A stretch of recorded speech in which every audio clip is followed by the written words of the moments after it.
Hello and welcome back to a special episode of the .cineclub.podcast. I'm Billy. I'm Jake. I'm Matthew. I'm Dan. Today we're discussing the ideas of action heroes and their relation to the state with our very special guest, Dr. Dan Ward. Hello, Dan. Hello, Emerald City. What's doing? What's happening? That was Niall Crane's radio voice. Oh, can't really love that. I know, I can't believe you missed that. Not dead, he's just... Who said he was dead? implied. Well, I hope he hasn't died since we started recording You this. never know. So, Dan, would you be able to tell us a little bit more about your area of research, what the idea of action heroes and the state is?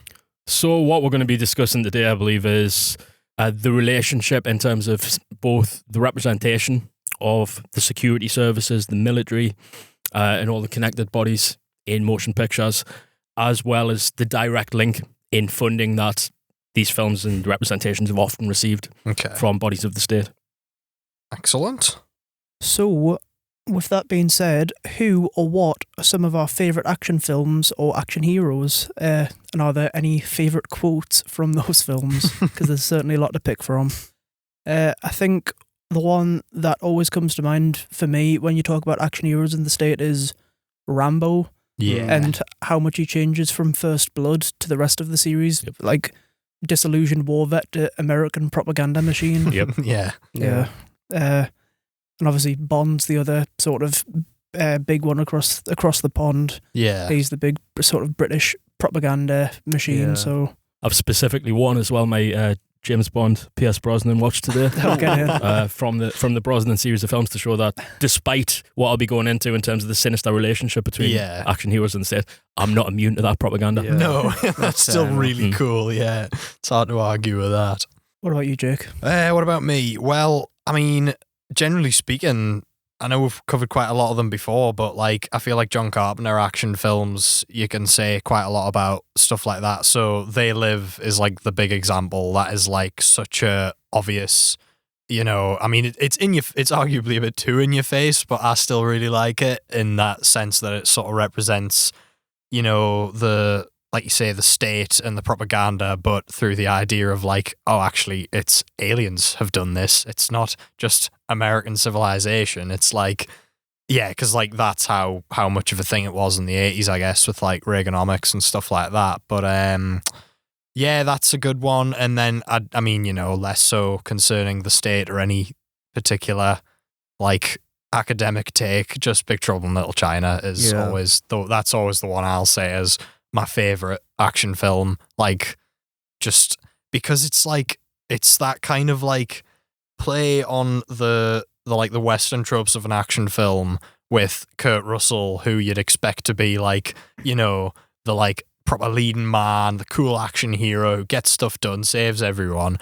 Throw him in like a sort of fantasy Bruce Lee, Jackie Chan martial arts film with all of fairly accurate representations of the fighting from those films in an American-made film, and then suddenly, you know, Kurt Russell just becomes like the sort of bumbling sidekick, but like he's still really cool. But like I think it just works well because it like blends a bit of everything and becomes unlike your average 80s action film. But yeah. I mean that's just what comes to mind. Yeah, I guess it's a good film, very good film. Do you have a favourite quote from an action film, Jake? Favorite quote? Ooh. I don't know. Well, I mean, like I say, any time he says, well, you know what old Jack Burton would say at a time like this, I think that's a pretty perfect one. I mean, I didn't mention it, but like Commando is absolutely loaded with like classic one-liners. Like I say, yeah, you know, don't disturb my friend, he's dead tired. The Running Man as well, the original Running Man has got so many good ones. What happened to Buzzsaw? He had to split. It's so good. The best action films are legitimately comedic as well. Yeah, They work exactly. as comedy films. Definitely. Totally. I think in a similar fashion, I think my favourite action film might be Die Hard. I think so, just in the sense that he's just a guy. Like Bruce Willis isn't like in Die Hard. He's not like massive. He's not like the best looking guy. Like I think we wrote about it ages ago. He's just a random fella because he'd been doing like. Have you not been in like... It was Moonlight. Comedy? Was kind of all he was known for before that, yeah. And then they put him in a skyscraper full of tourists. And it's just... Die Hard's also got, like, I think Alan Rickman, he's great in it as well. Yeah. He's great. Like I did my whole first year essay on Bruce Willis's star power as an action same. hero, and it's like that is why it works, because when you compare him to someone like Schwarzenegger or Stallone, he does just look like a He's guy. much more of an everyman. Yeah, he's not. Sort of he's rooting not for more in that sense. He's not ripped to shreds. He's not like literally Mr. Universe. He's just a guy trying to save his family, and that's what he builds his whole career around, really. Totally. Yeah. And from the start of Die Hard, right, that establishes vulnerability. Because we know one of the first things we find out about McClane is that he's scared of flying. Yeah. And like that weakness isn't something we're accustomed to in action heroes at that time, because similar time we have Stallone, we have Schwarzenegger coming through, and just from the build of them, they look indestructible. Totally. Yeah. In terms of quotes, I don't like, the thing is, it's not even, there's a few from Die Hard that I love, obviously, but then there's also, I think, is it in Total Recall when he's getting dragged away?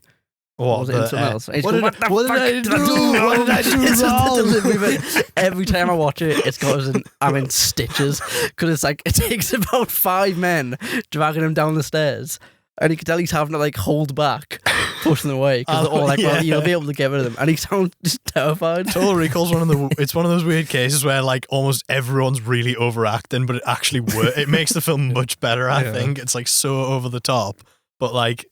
Yeah, I love that. And that one always makes us think. I saw a meme where somebody had put that. It was like, never judge a book by its cover. Book cover illustrators. What the fuck did I do wrong? What did I do? It's like, I love like the Samoan in Big Trouble in Little China as well. So like my dad, it does me head a bit. My dad quotes it all the time. He's like, "You ready, Jack? I was born ready." It's so stupid. There's countless scenes in action films where the line is just delivered like as preposterously as you could possibly imagine. What makes it amazing. And it's just going through that thought process of what was going through the director's mind on set. It's like, yep, that's it. We don't need another take on that one. I think, and he's got the best lines in any action film. Stick around. Oh, he's just class. That's another one from Predator I've just thought of as well. Jesse Ventura, I ain't got time to bleed. Like, it's so, So cool. But yeah, no, that's a good point. I think my favourite action films are the ones where they essentially they know what they are. They're not attempting to be anything more. For me, Taken was a throwback to the perfect action films. Yeah. It's something like an hour and 10 minutes or something. So what else could you do in that time, right? Watch Britain's Got Talent or something, right? And Taken it, I watch it every time it's on telly because it's such an easy watch. Yeah. And for me, it's just the most viscerally satisfying film you can get, in that pretty much everything you want to happen in that film happens within a couple of minutes of you having the desire for it to happen, so it doesn't even make you wait. The classic example for me is the bit the guy who I think is the real villain of the film is that French guy who the real slime ball who seduces Liam Neeson's daughter and her mate at the airport. I wish they all could be California girl. And I hated him from the moment he stepped on screen.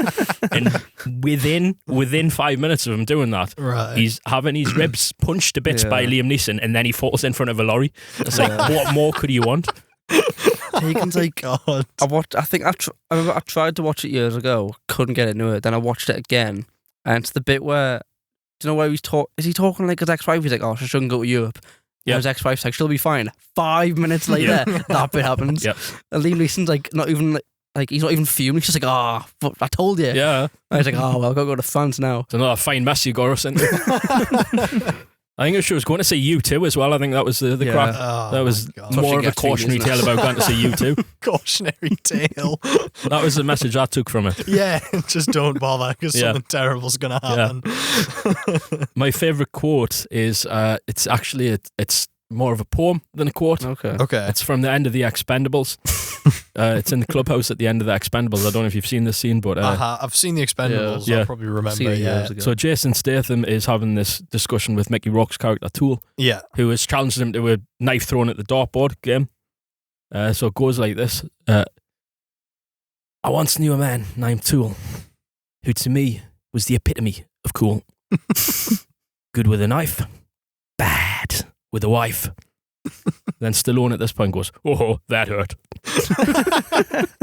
Back to Statham.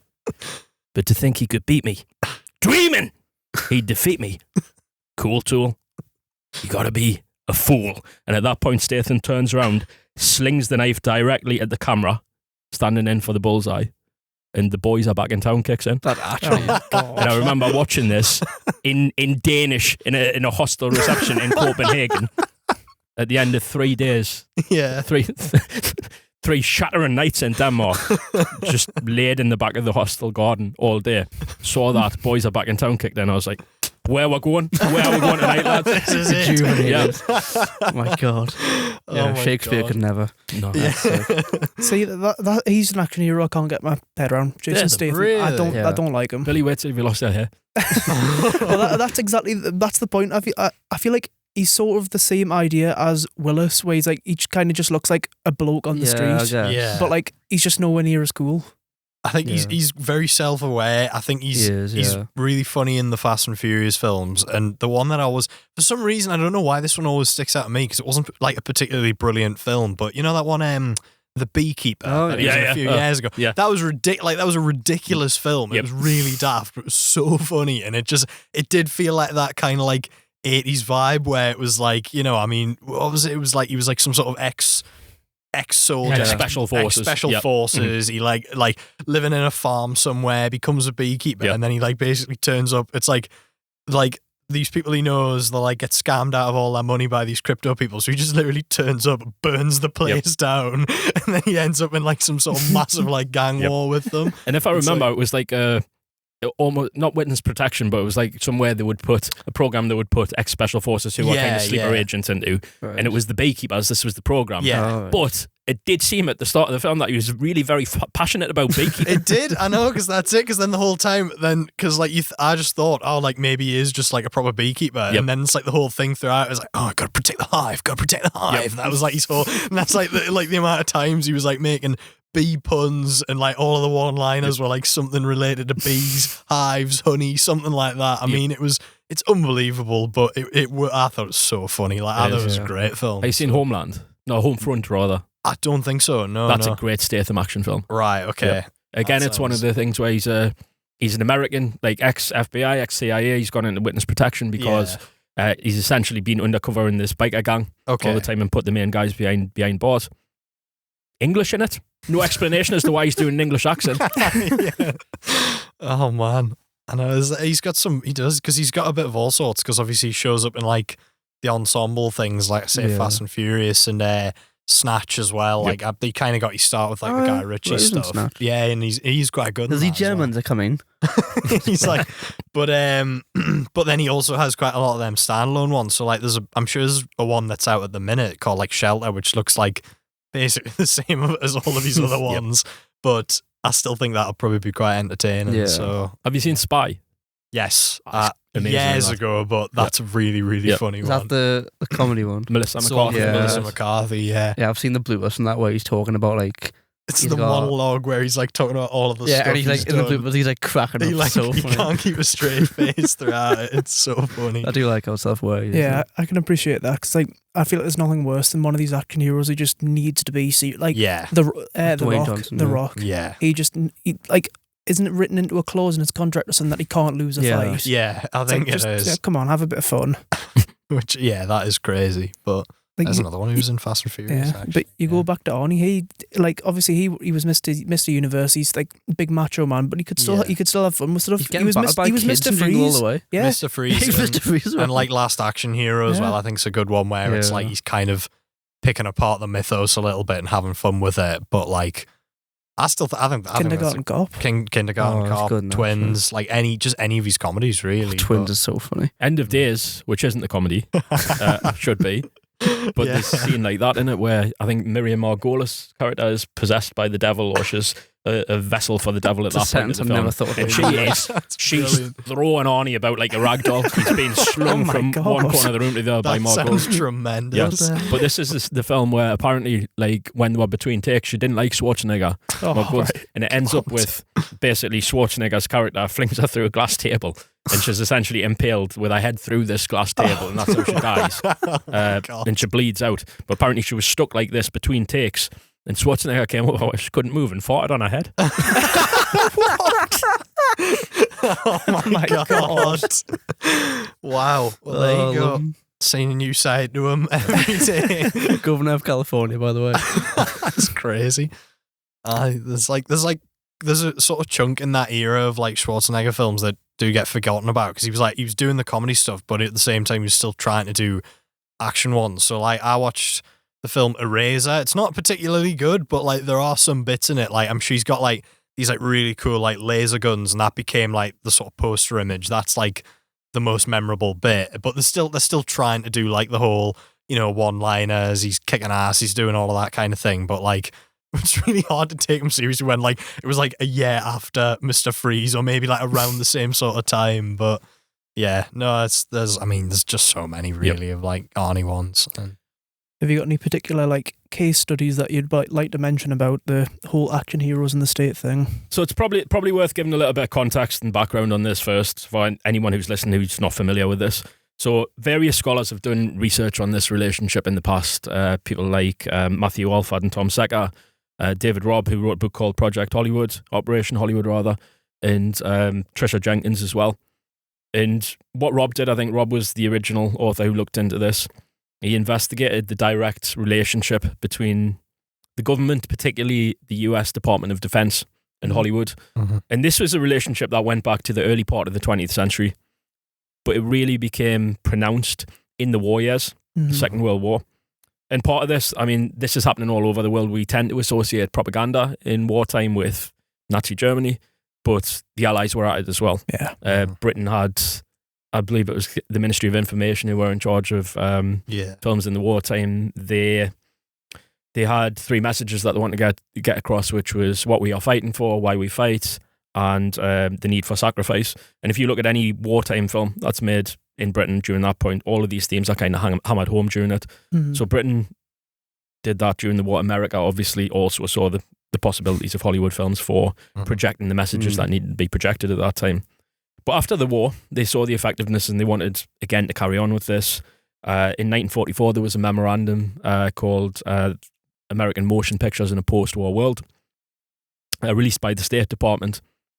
And thereafter, particularly including embassies in foreign countries, there's direct support in terms of monetary funding for cinemas and the like in other countries. And again, part of this is getting American-made pictures into cinemas in other countries.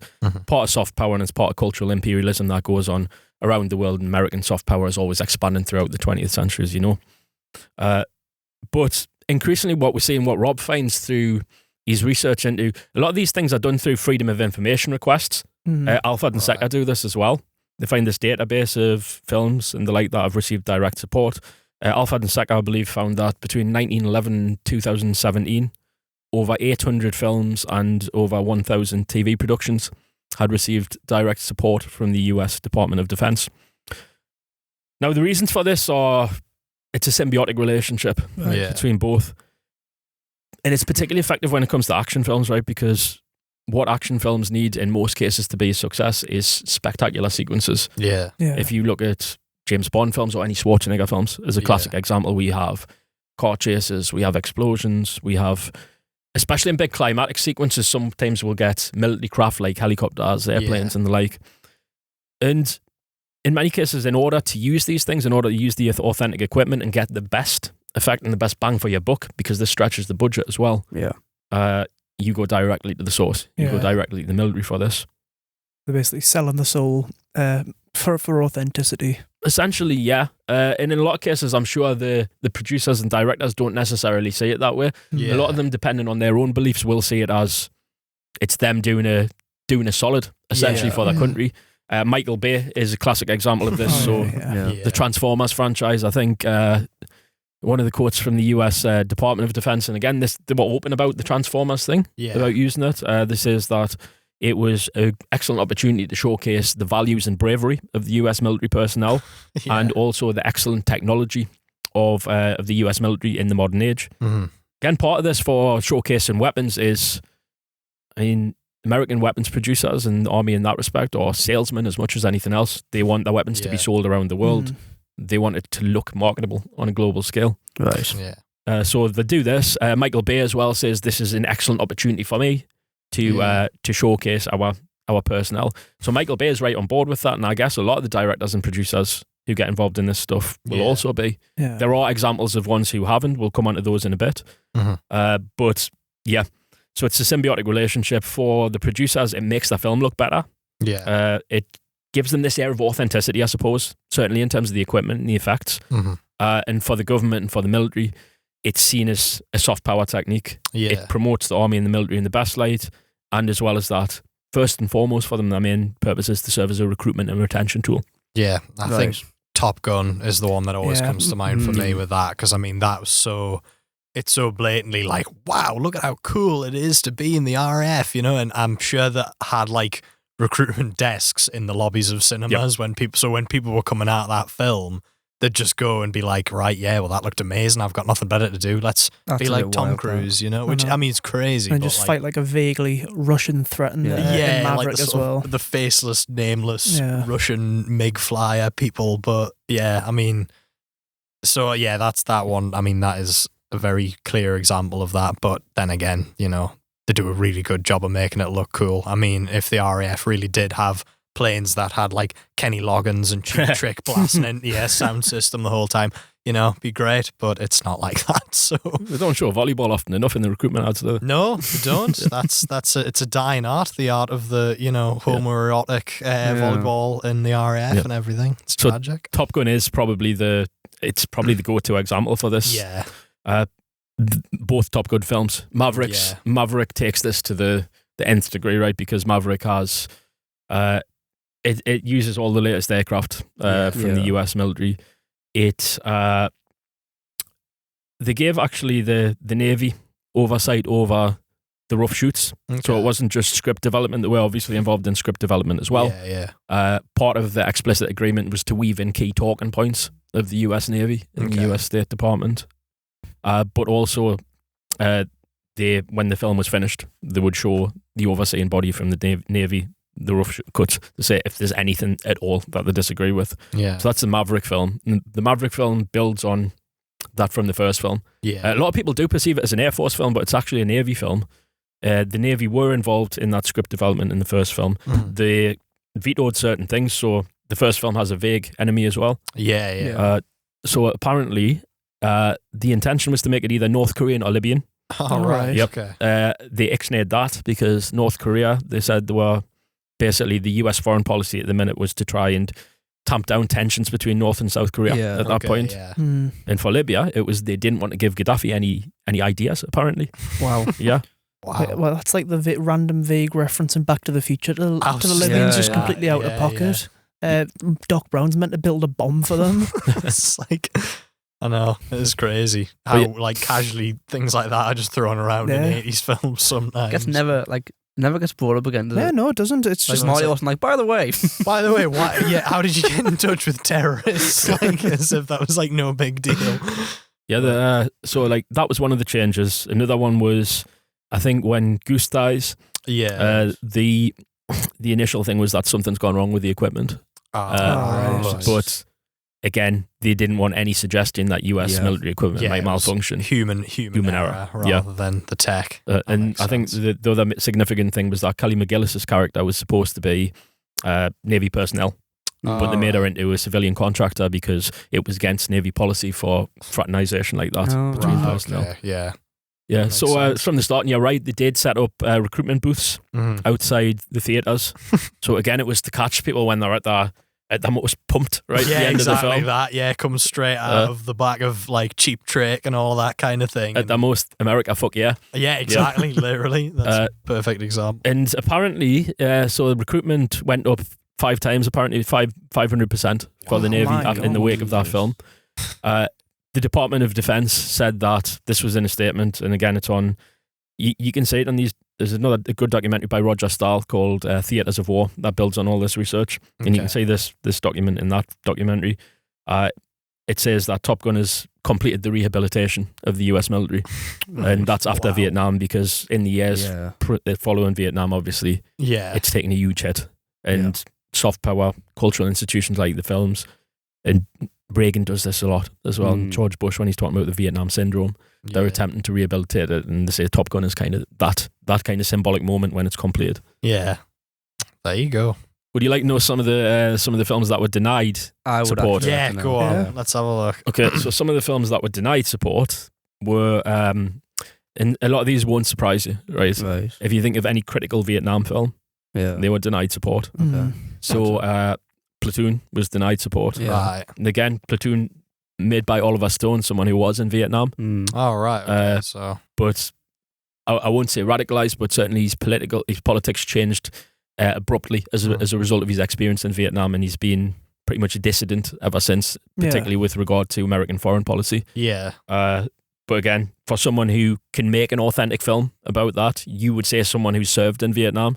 But again, they denied that because anyone who's seen Platoon will know that it features very critical representations Doesn't of make it look good. Yeah. American war crimes. I think it's quite allegorical to the My Lai massacre, some of the representations in Platoon. Similarly, Casualties of War with Michael J. Fox and Sean Penn, which depicts the rape of a young Vietnamese girl by American troops. Right. Okay. That, again, for obvious reasons, does not receive support by the DOD. All these films applied but were denied. Mm. The Hurt Locker was denied. All right. Again, because it's very shades of grey and it's very morally ambiguous. Yeah. They have policy. Forrest Gump was denied. I was just thinking about Forrest Gump. Yeah. And the reason for Forrest Gump was because they weren't happy with the portrayal of what was the intentional policy of the US military Right. to use low IQ soldiers on the front line. Oh, right. Mhm. Yeah. God. Yep. Yeah. So some of the criteria for turning down support are things like any depiction of war crimes, any Okay. depiction of torture, Yeah. any depiction of the American military losing a war. Okay. Yep. Right. Yeah. That, Mm. I mean, it all makes sense. Like, you gotta respect the nerve Yeah. of taking like a film like that to the military and saying, "So can we have some money then?" Yeah. It's like, Well, full disclosure, we're going to show you it's been a bit shit. yeah, we're gonna make you look like complete criminals, but Yeah. it's like, gotta make some money. You never know.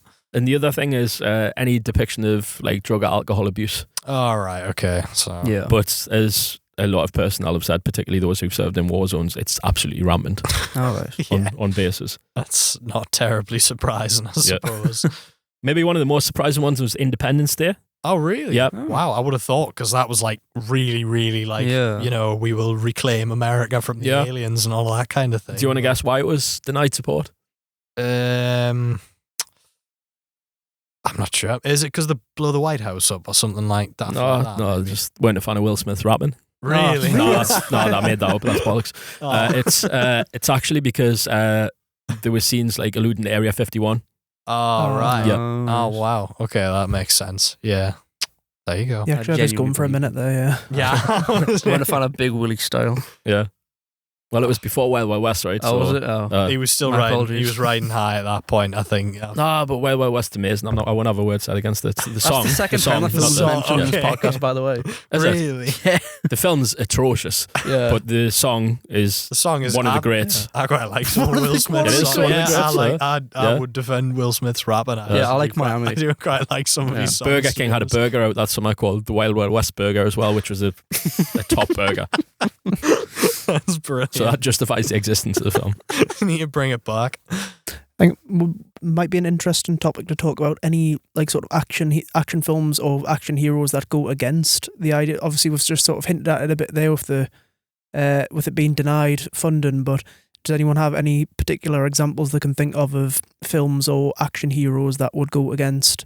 Obviously, I've mentioned the initial character of Rambo before. Yeah, versus sort of conversion. Yeah. Oh, I don't know.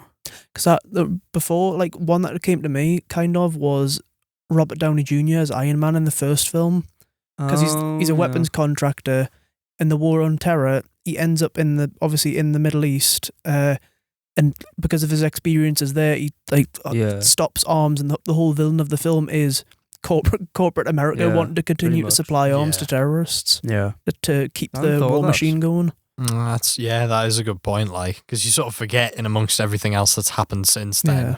how basic that was, and that was around the same time as Transformers as well. It was. So that would have been. But I think Yeah. like 10 years later, the Captain Marvel probably had Air Force funding because they had like all the state-of-the-art Yeah, planes yeah. in it. So it's certainly shifted as it's become a bigger franchise. Captain Marvel absolutely did, and it's part of that recruitment drive for female personnel in particular. Right.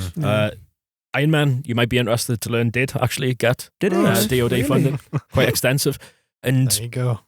as well as that, it's interesting that that's the eventual meaning you took from it, because the initial critiques of like private investment in weapons manufacturing and the like were far harsher.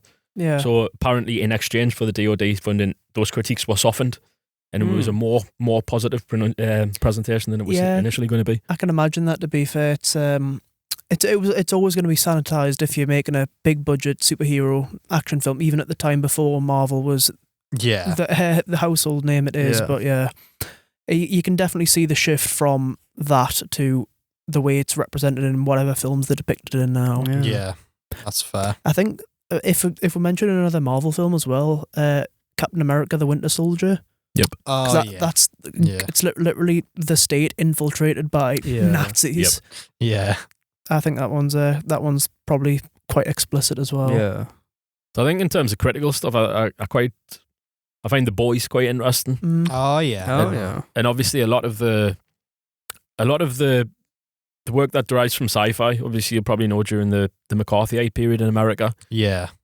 when everyone was like kind of super reluctant to put anything critical in for fear that they'll end up on a blacklist, right? And have you ever been a communist? One of Joe McCarthy's witch hunts and the like.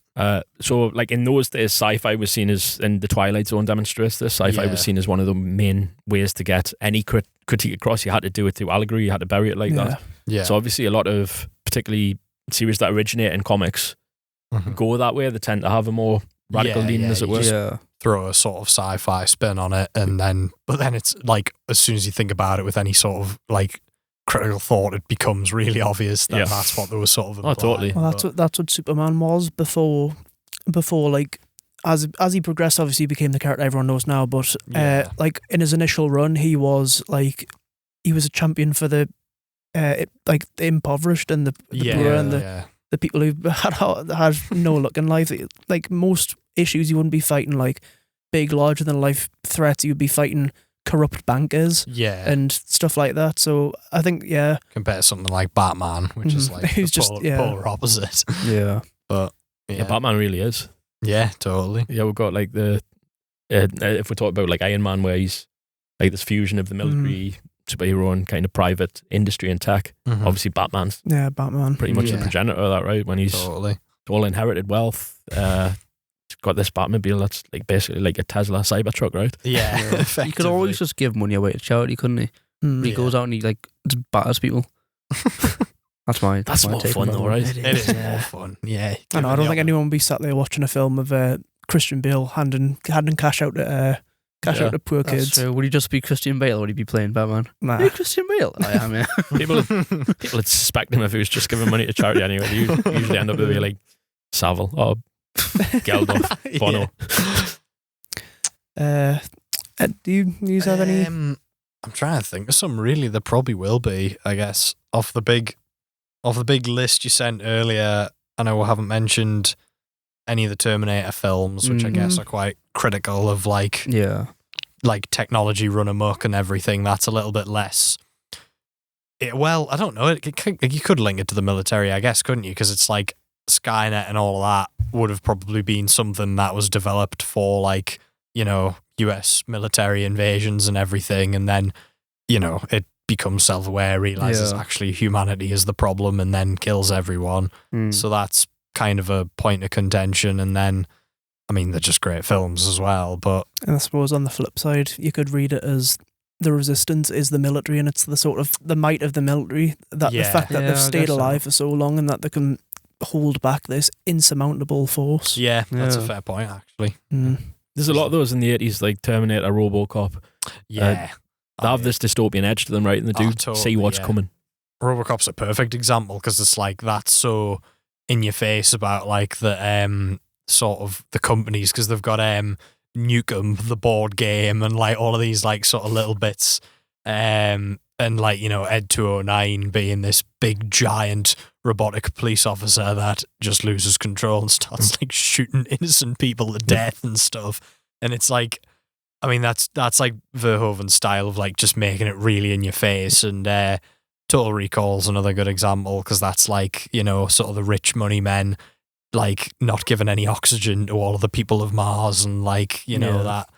But then Arnie saving everyone with the alien generator, and suddenly everyone's equal on Mars and that kind of thing. So, yeah, I mean, there's Starship Troopers goes that way as well, right? Starship Troopers, totally. Yeah, I mean, that is like another one that is like so ridiculously in your face, but like it's impossible to imagine a film like that getting made by Hollywood nowadays. I mean, it's like, you know, like completely against the whole military complex, but then, you know, it's still action packed. I think you could still enjoy it at surface level of like, you know, humans versus aliens, like military story, but like it's so like it totally paints all of the human characters as being like the idiots in this situation. Like they are completely in the wrong, you know. So yeah, that's a great film. Yeah, actually, Starship Troopers is awesome. All I could think of really is like I had to Google it then because I couldn't think of any. Is I think it's in one of the later Bond films in Skyfall, where it's not covered much, but it's briefly. Oh, that's a really good example, yeah. Because in Skyfall, Javier Bardem's character, he's been like abandoned by M. Like she just let him. Was it like she'll let him get tortured and just forgot about him? Yeah, he's like a former MI5, I think, and he's basically just being left by the state, and that's obviously he tries to do himself in, and that's why his jaw's all melted because the cyanide capsule didn't work. Yeah. There you go. That is a really good example. Bond's something that, obviously, you mentioned it, Billy. It's something that's had, from the start, a really like inextricable relationship from the state. Bond in the military, the relationship, obviously, from the creator, Ian Fleming. Both Ian Fleming and Terence Young, who directed 3 films, both worked in military intelligence. Connery and Moore, I believe, both had military backgrounds. And the direct support from the British MOD. Yeah. Finding out which films had support from the British MOD is a little bit more difficult than finding out with the American Department of Defense, but certainly with the Bond things, they've been open. No Time to Die was pretty explicit with it. Wasn't he made like an honorary admiral or something? Honorary commander, yeah. And again, with this big performative ceremony on the Thames, I believe it was, because with this, again, it's a recruitment tool, right? And it makes, and the figure of James Bond is for that. It's to make it look aspirational, a career in the intelligence. Well, like there's even, Bond. like, I remember when, before No Time to Die came out, they'd released, I think it was the Navy released a video on YouTube where they're interviewing members of the military who help with the production. And they were all like, oh, James Bond's, like... Did you have to watch that in your media class back in the day? No. Did you watch not? it on my own accord. We did that. Well, we did Spectre was the case study one, but there was transition into No Time to Die. We were meant to go see it, but then COVID happened and it took like 2 years to come out or something. But why did they show you the worst of the Daniel Craig Bond films as a kid? It was just Did not like it very much. They just kept updating the syllabus to the most recent one. So we were the last year to do Spectre, or at least the thought we were going to be the last year to do it, and then they were going to like jump ahead and do No Time to Die, which is kind of a risky move, because if it's a terrible film comes out, and then you have to analyze that for like the next 5 years. And I mean, Spectre, you know, that was the argument at the time, that nobody wanted to study that because everybody kept saying, well, can we not do like Skyfall or one of the like really good ones? And they're like, nope, Spectre it is. So we ended up watch Casino Royale, watch Spectre, and then we'll like, you know, analyze the hell out of the whole franchise, but particularly that one. And I mean, like you say, it's so blatantly like trying to make it look like a good thing that you want to do. And I guess, I mean, and the fact that there's so much partnership with other companies, like there's like you say, you've got your watch, there's like Heineken sponsorships, Aston Martin, synonymous. I mean, I've got a Lego set of James Bond's Aston Martin in the house. That's synonymous. That's even moved on past the films now. So there's a James Bond game coming out. And in the trailer, he's wearing like the Omega watches. He's got the cars and everything. So it's crossed over from the films into... Well, I don't think anything epitomises Bond as a figure of the state more than him parachuting out of a helicopter with the Queen of England. Oh, yeah, on the opening ceremony. I think that was actually her, you know. Up until 2 years ago. That's what killed her, and they've just been pretended for a few more years. Just covered it up. No, it was Paddington Bear killed him, man. He was the last person to see her. He was actually, They let a bear into Buckingham Palace and they were amazed. She dropped dead. But, I think maybe that's why he wasn't received so well at the BAFTAs. It definitely sounds. Who said that?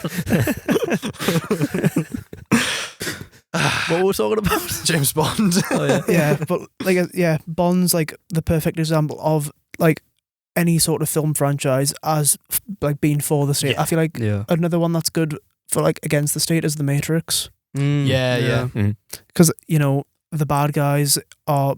It's like whatever. G-men, aren't they? Yeah, it literally is. G-men. Literally is like Well, the men in black essentially Yeah. coming and taking people away, and you can read all the allegories into the like the real world and all that, but that is another one that's quite in your face with it, I think. Yeah, I mean, you can take it any way you want because there is. I'm sure they said a few years ago that there was a real meaning that they put into it, but I think you're right that you can just take it as like evil military sneaky FBI people who they're just control everything. The big action set piece of the first one was the walk into a government building, just murder everyone in it. Yeah, true. Matrix is very much the Bailiff of its time, right? Yeah, totally. Yeah, wake up to the truth and everything. Essentially. That's like makes it so much more bizarre how it's been co-opted by like people who are like for the system now. Oh yeah, the whole red pill thing. It's like how have you misread this film so badly? But that's what happens, right? Like when we're talking about Rambo, the initial meaning of Rambo is about like what involvement in those kind of wars, how it brutalizes the people who've been look at how America has ruined the life of this man. Here's an idea. Well, it's happening now with like the Punisher logo as well, isn't it? It is, yeah. The Punisher's another one that's been co-opted by completely wrong readings of it. There you go. And as soon as something crosses over into popular culture, when a lot of people haven't seen, like for instance with the Rambo thing, a lot of people hadn't seen the original film and just came to know the figure. Yeah, of course, that's it. It's like, and Rambo became like a, it's a name, more than like even if you haven't seen the films, people just, if you say the word Rambo, they'll be like, oh yeah, like American action hero. He had video games, he had all sorts of stuff. So like, it's so far away from that like anti-Vietnam sentiment that the first film represented. So yeah. And I'm old enough to remember like RoboCop and Terminator, being a kid around that time, and there were toys out. Of course, totally. That's what came to mind for me there when you mentioned that. Like, it's fascinating that we're talking about these films that are either like obviously against the state, but at the same time they've got massive toy lines. And like I went to something the other franchises. Yeah, so. they had I went to something the other day that RoboCop stuff with kids playing with it and wax packs of collectible cards with a little bit of bubble gum in it and stuff like that. Mad. Yeah, it's crazy. It is crazy. I mean, it's the Toxic Avengers, the one that blows my mind, that somebody watched that film and thought, let's make a cartoon out of it. I mean, well, SNL did a thing recently where they directly parodied that. It was like a skit where it was like an old-fashioned style toy commercial for one battle after another. I've seen that. Yeah. That's it. It's crazy. But suppose that's a more modern example that you could reference. One battle after another. I was going to ask. I'm assuming that got denied any sort of. I haven't looked into that one yet. Again, the more recent ones are quite hard to find. Because as soon as Alfred and Secker and Rob started releasing the books on this, they became a bit less forthcoming with this information. So it's only really ones where they're very open about it, like Top Gun Maverick. Yeah, where it's clearly find. And there's loads of featurettes about it, all about how they did it and everything. So yeah, one battle after another must have been denied. Surely.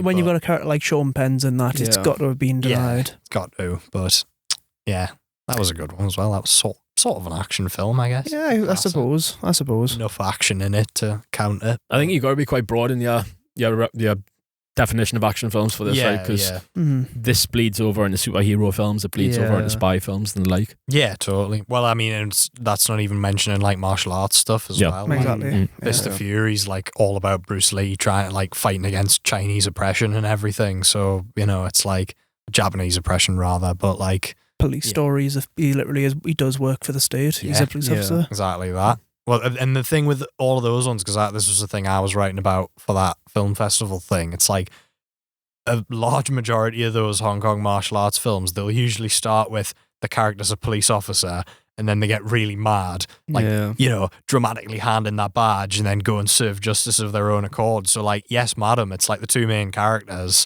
are police officers. One of them's Cynthia Rothrock, so she's like a Canadian actress coming in. Michelle Yeoh's there, and they're like, fighting to like solve this crime and do all of that. And then in the end, they realise that these criminals are going to get away with it. So, like I say, the two of them dramatically, like, they get fired and they're not police anymore, so they're unrestrained. So they go to the guy's house, completely destroy it, basically kill everyone. And then the film ends with the two of them getting arrested because that's how far, like, in the other direction they've gone.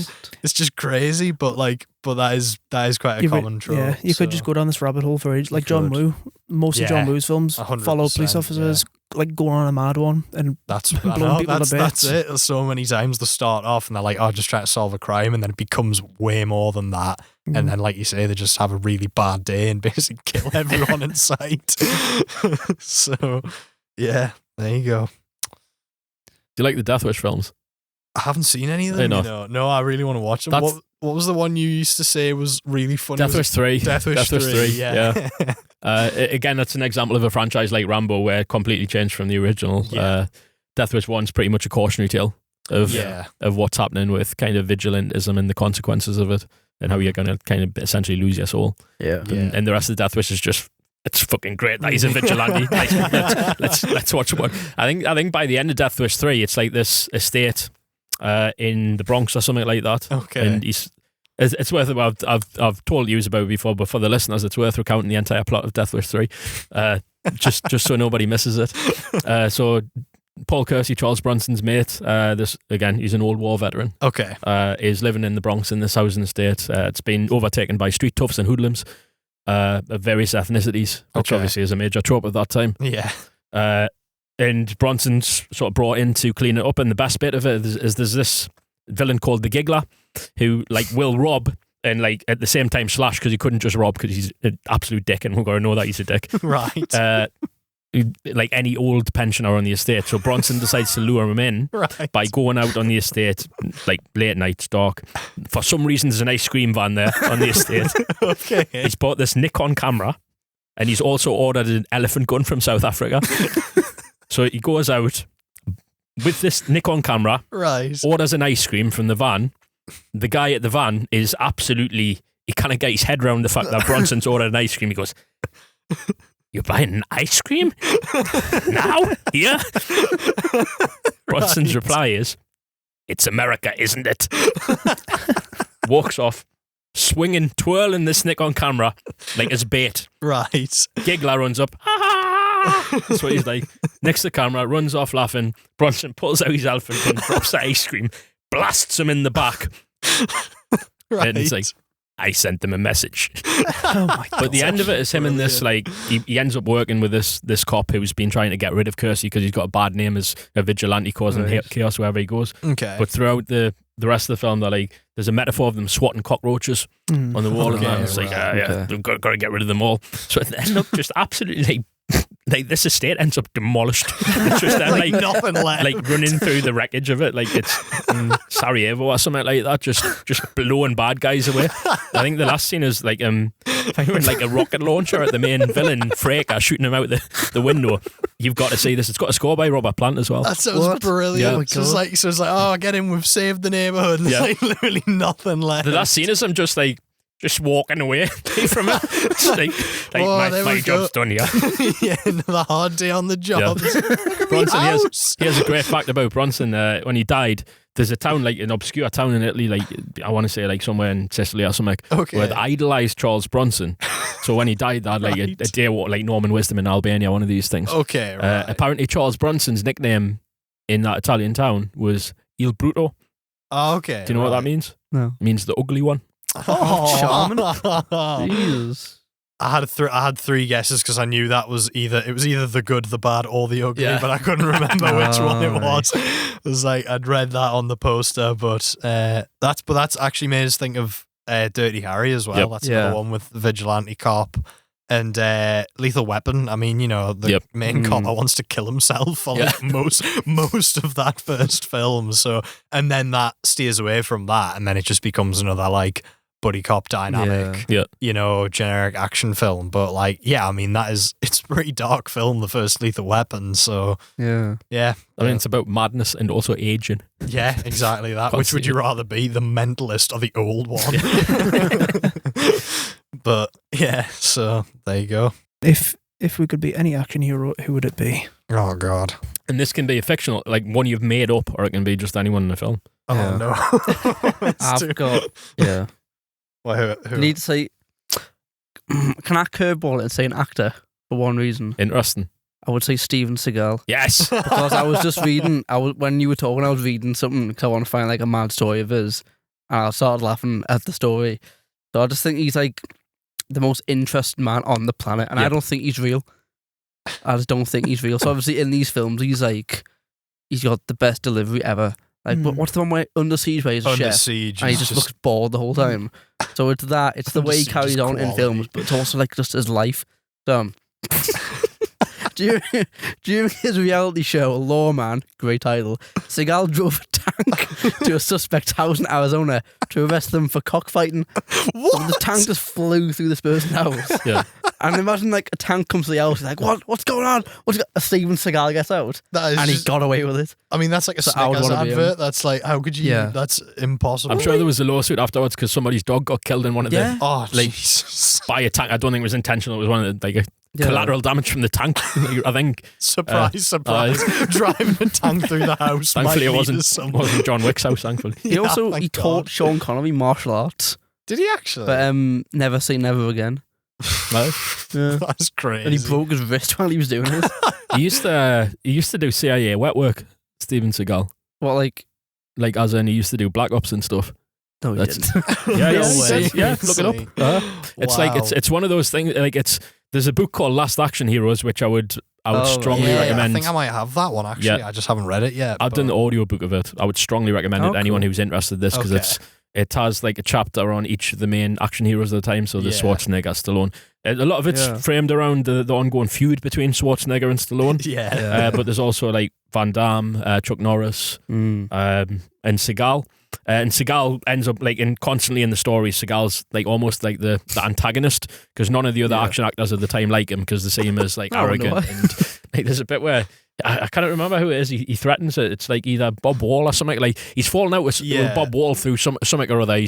He's either disrespected. It might be because he's disrespected Van Damme or someone like that. Probably something like that. Yeah. So Bob yeah. Wall threatens to turn up to his set, and like Bob Wall's like was hard as fuck, and like got a name. I'm sure he was in like one of the karate finals or something. Oh, And he's got a name even among the action heroes. He was in Enter the Dragon as well, I think, wasn't he? Yeah, I was going to say, is like he's built like a brick shit. Yep. Him like he's a unit. So he rings up Seagal and he's like, basically, I'm going to come to your set and beat the fuck out of you. I'm clearly a more established martial artist and more accomplished martial artist than you. So like, I'm happy to take you on. As many people watching as you want, whatever rules you want. And Seagal was like, if you turn up to my set, I'm going to shoot you. And Wall says, well, it's funny you should say that. I'm an expert US Navy marksman or something like that. Well, if you shoot me, I'll drive a tank through it. So Like, Seagal's like, I'll fly a plane put the into phone you. down. But yeah, also he released, I don't know if you know this dancehall song, Yeah. Strut. One of the greatest. Opening line is like, I'm not going to say the opening line. But the opening line is like the funniest thing I've ever heard in my life. It's weird that I keep thinking of I the knew that would come up somehow. music creator, though, because Bruce Willis had a chart topper when he was in Moonlighting. Eddie Murphy had Party All the Time, which is a brilliant song. I mean, none of them are as good as Strut. But probably not. Are you being paid by Steven Seagal to talk about Strut? I couldn't reveal that. But like in he comes like, crashing through this wall in a tank. it's an amazing song. He sings in a Jamaican accent. Isn't he? Yeah. Oh my God. So what could be better? Yeah, I'm going to put it on later. Yeah, definitely. That Put on sounds can top you tier. Edit the end of this episode so that Steven Seagal Strut plays We'll just at the end of it. play out of the episode. I think that'd be perfect. Steven Seagal just show up to the media centre with like a lawsuit in his hands to take her out. I think it would be worth doing it just for the chance that Steven Seagal's law team might actually come and talk to us. Well, I think to be fair, like Steven Seagal, right? We've got 50% of the personnel on this podcast who are huge Seagal fans, which I think is the best ratio he's had. That's probably in years. in a long time. But yeah, all the even the Last Action Heroes, all the the other action heroes who've got nothing good to say about him all say that they believed that he did CIA wet work. Wow. Mad.